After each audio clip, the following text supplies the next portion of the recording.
to come up. We've got some interesting charts here. I want to show you what's been going on. Let's see what's been going on. Looks like our good old scanning, something blew up on our motor wave. There we go.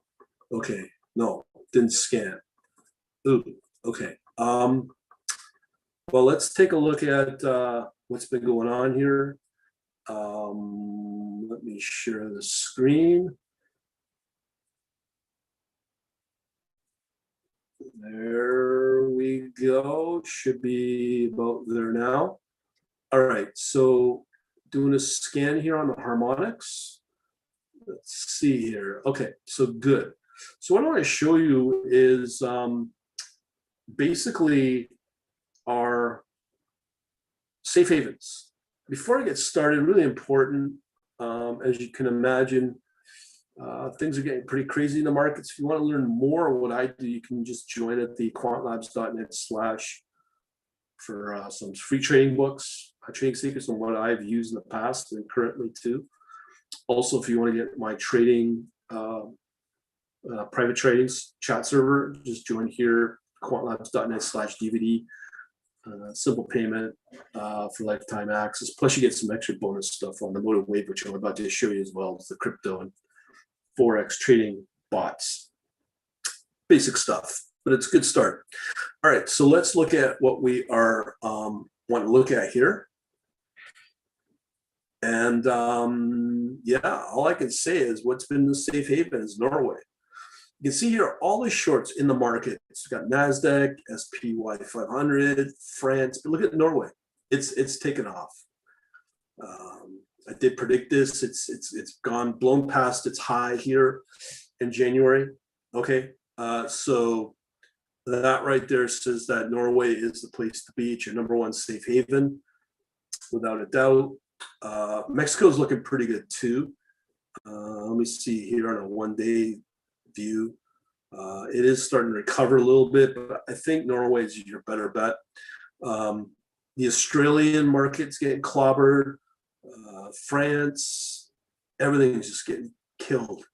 And even Euro in Norway is doing pretty good too. It's pretty close to its high back in January. So lots happening here. Asia's definitely going to show some weakness here. I'll show you that in a minute. The Deutsche 30 not looking good there. Hong Kong 33, which I would have thought would be good. Netherlands not looking good. I mean, look at that big negative bar there. Canadian, Singapore, Taiwan, NASDAQ again. This is all 4-hour scans, these charts. So what I'm showing you here, this one's not looking too bad. It's USD in Czechoslovakia, similar to Norway. But what I like about Norway, it's just a solid run up. it's to do with the balance sheet of Norway as a whole.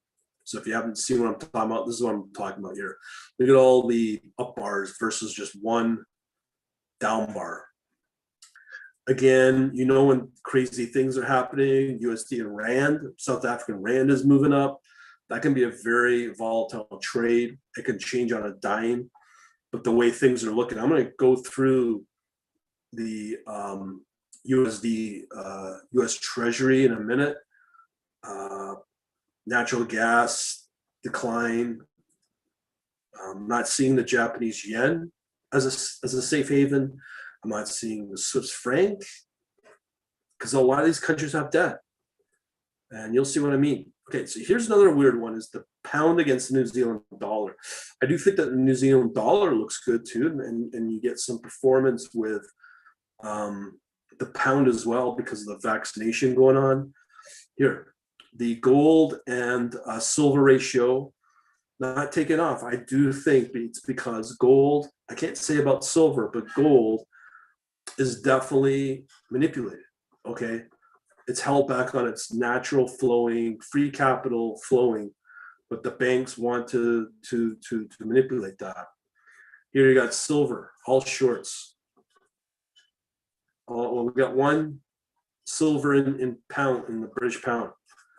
We have another one here in the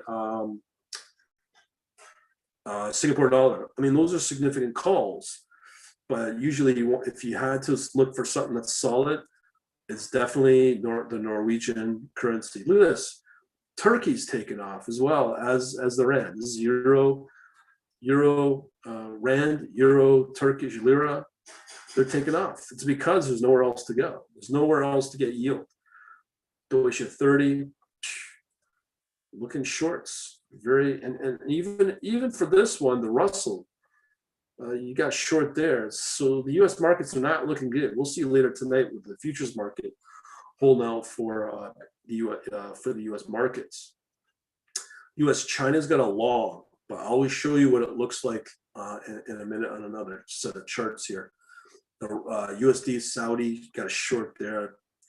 The 30 really steep declines here. Again, this is another good one for now. USD Czech, USD Hong Kong, okay, but that's a very volatile, unpredictable trade. Here we have an oil. They get hit on some declines here.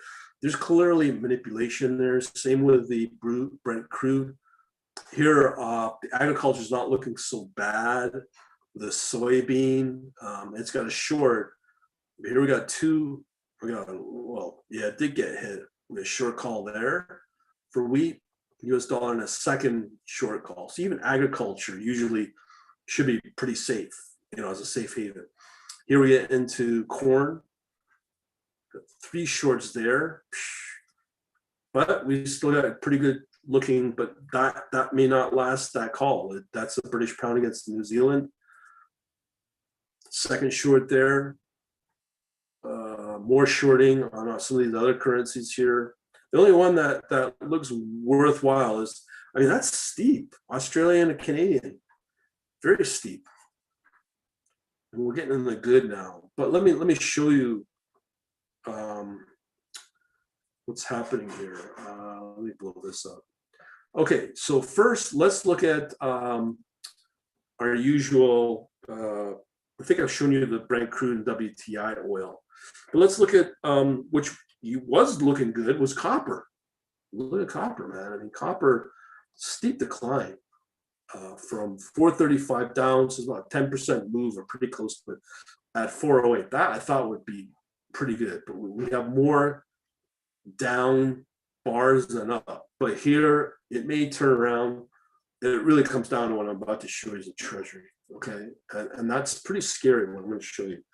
So here we have the Australian USD, which was looking pretty good too.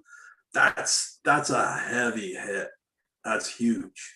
Okay, in such a short order, major rep there. And I've also shown you the CN 50, which is the Chinese top 50, clobbered. All that gain from early February has been lost. Wow. The other one to watch out for is the Chinese yuan.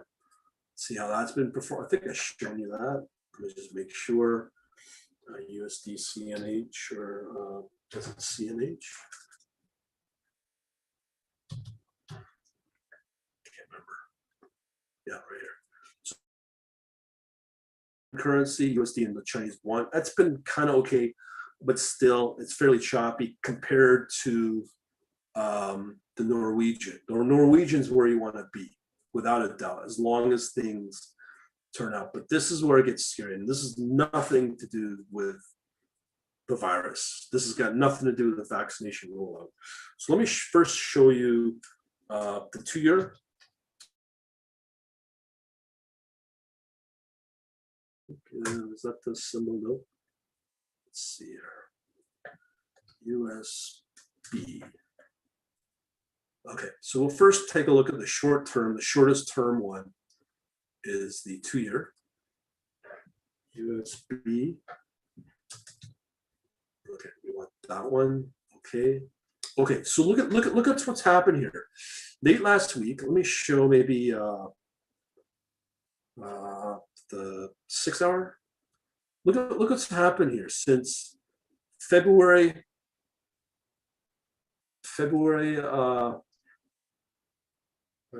24th. This steep drop from 110 all the way down to what's that, 110 roughly. All right, so here you go. So you got 110, 481 all the way down to 110.36. That's a steep drop. So here it's kind of climbed back, but who cares? That's short term. That's a 2-year bond. But when you factor in the 5-year, this does not look good. And this is what's scaring the market, I think. Here we have the same momentum, but it has not recovered. So no matter how much they talk up the Fed about the decline of the US bond market, that right there is not fully recovered. And it may continue to add pressure onto the US markets and global. Next one, we have the 10-year, which is the most common one. It just gets worse and worse. It's not consistent. Now, again, I'm no expert in this, but looking at this, you would expect this to start to recover. Has not. And I believe the other one is 50-year.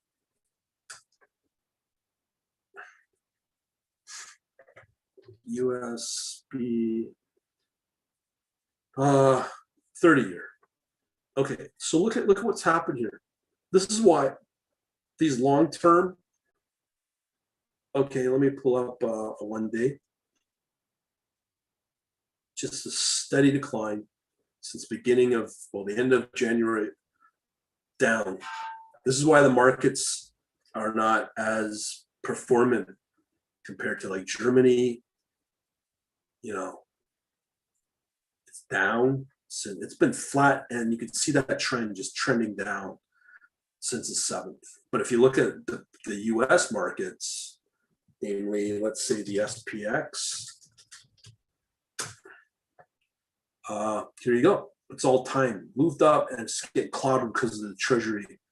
It's getting clobbered as well. So there's a definite relationship there. If I was to show you the same with the NASDAQ as well. So no, you hear from the criminals in the Federal Reserve talking it up.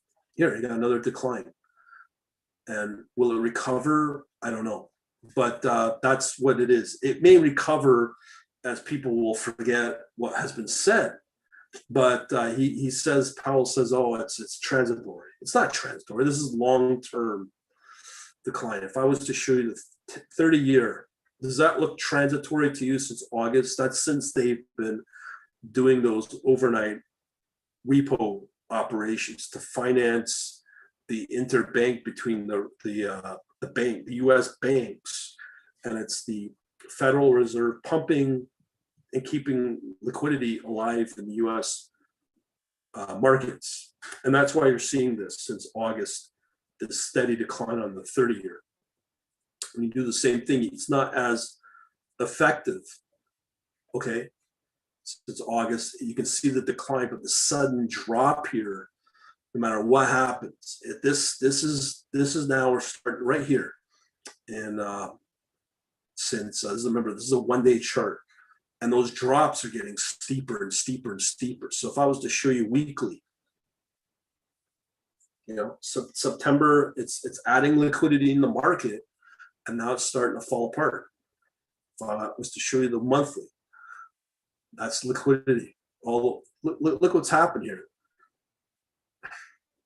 If I go on a 3-month chart, since January 3rd, there's been that decline up until the 2007. So it's been happening with the U.S. Federal Reserve. This is a 10-year Treasuries. They've been pumping up the market, took the foot off the gas to let the market naturally flow and not manipulate the market as much, because this is all liquidity pumping it up. Here, we come to this point here, And what date is that? That's October 2018. And they started pumping up again. So now you're starting to see the effect, because each time they do this, technically it should pump up the overall US markets. But the more they do it, the less effect it will have. And it also greatly affects the US dollar. And that's why you're seeing the US dollar index over time decline. I don't think I can show you that on Oanda, but let me pull up the DXY.